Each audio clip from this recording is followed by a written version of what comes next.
គេល្អបែបគេឯខ្ញុំល្អបែបខ្ញុំកុំប្រៀបធៀបខ្ញុំ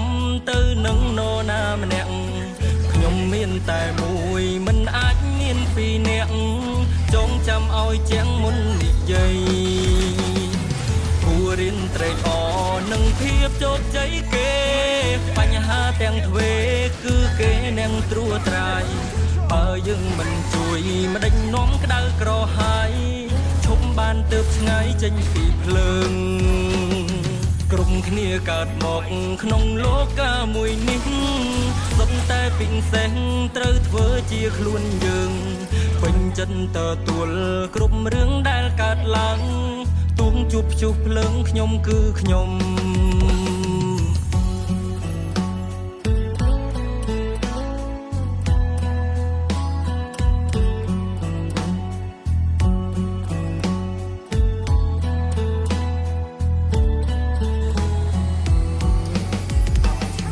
គេល្អបែបគេ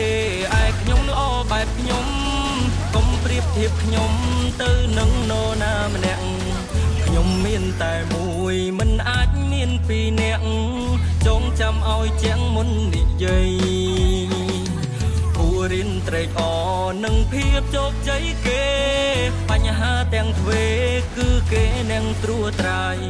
បើយើងមិនជួយមិនដេញនាំក្តៅក្រហាយឈប់បានទើបឆ្ងាយចេញពីភ្លើងក្រុមគ្នាកើតមកក្នុងលោកាមួយនេះសុទ្ធតែពិសេសត្រូវធ្វើជាខ្លួនយើងពេញចិត្តទទួលគ្រប់រឿងដែលកើតឡើងទួងជួប